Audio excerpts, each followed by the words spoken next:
So the crypto market has me like, bruh.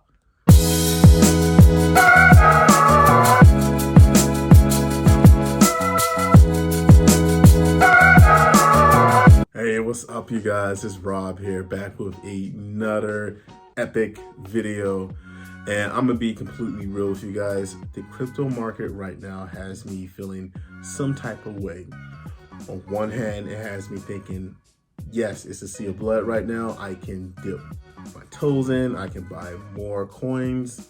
And then the other hand, I'm like, I don't want to look at my portfolio like ever. So what I'm gonna discuss in this video today is what's been happening with the crypto market, getting a little bit of history. As you know, I love sharing history in my videos.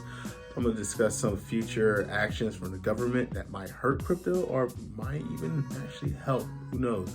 And then I'm also gonna discuss like what am I doing and some prices I'm looking to load the boat on. But with that being said, before we get into the video, do me a quick favor, just like this video, share, comment, do all the things. It will help me with the YouTube algorithm, and I can also further my reach as we can grow our community. All right, so let's talk about the big headlines first.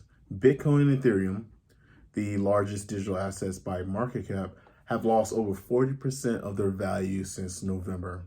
Hell, Bitcoin was hovering around 69,000, nice, per coin during that time frame. But as of making this video, they are now hovering around $35,000 per coin, and even losing 12% of its value since the 21st of January. So much has been lost as the time of just making this video. Since November, at least $1 trillion has been wiped off the crypto market. Hell, even Bitcoin alone has lost over $600 billion out of its value. So the question is, what has happened? Well, there's a few layers there that we're gonna have to peel back. All right, so before we get into like history lessons, which I know you guys love, first things first is that we need to establish and realize that crypto is an extremely risky asset and that it's extremely volatile. All right, so here's my quick history lesson. So back in 2020, during the beginning of the pandemic, the US government decided to shut the entire country down, where people couldn't go to restaurants, they couldn't go to the gym, they couldn't go to work or their factories because everything shut down. Well, basically, you already know this because you lived through this. This is for the kids watching YouTube in 2050. Anyway, a lot of companies, to include small businesses, were going to lose out on their business and profits. People were going to get fired. But what the Federal Reserve did was they stepped up and they decided to buy a lot of assets to help these companies stay afloat. This is what we call quantitative easing.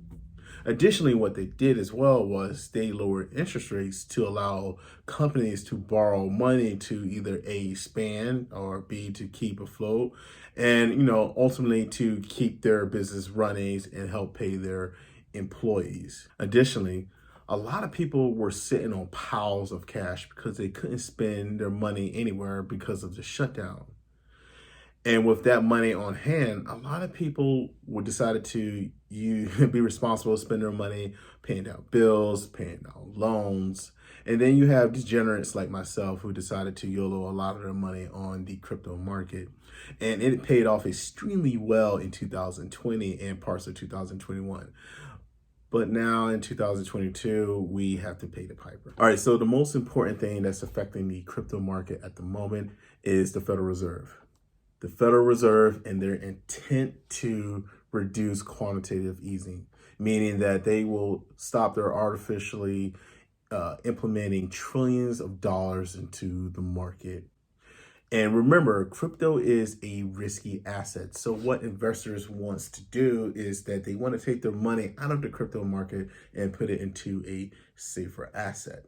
And to add on top of that, the Federal Reserve is planning on increasing its interest rates at least 3 times this year and 3 times next year.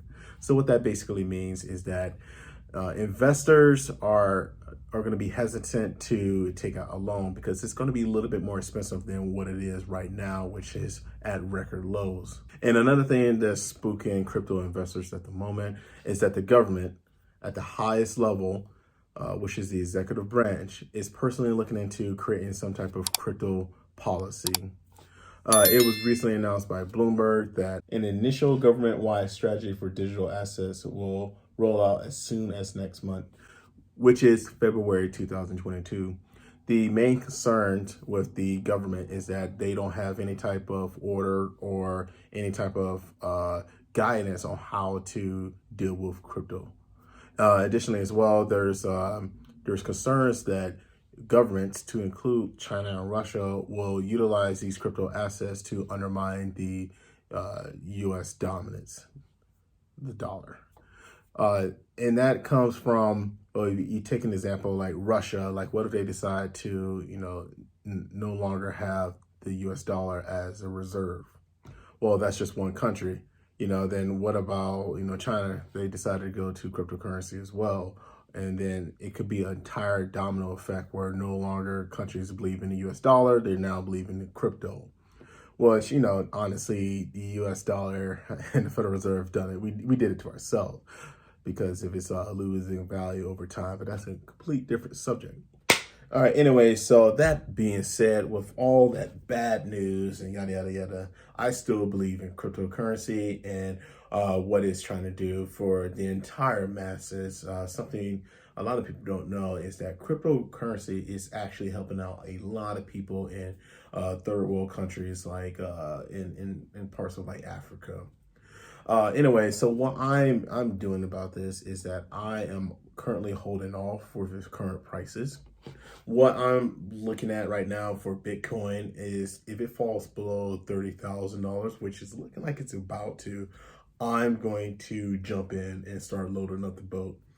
I don't really have a number of how much I'm going to invest, but I'm going to invest a significant amount, so much so that I am probably going to have to ask for forgiveness from my wife later. Additionally, as well, I see if Ethereum falls below 2,000, so like around like the 1,900, 1,800 number, I'm going to put as much as in to get between like 2 and 3 ETH.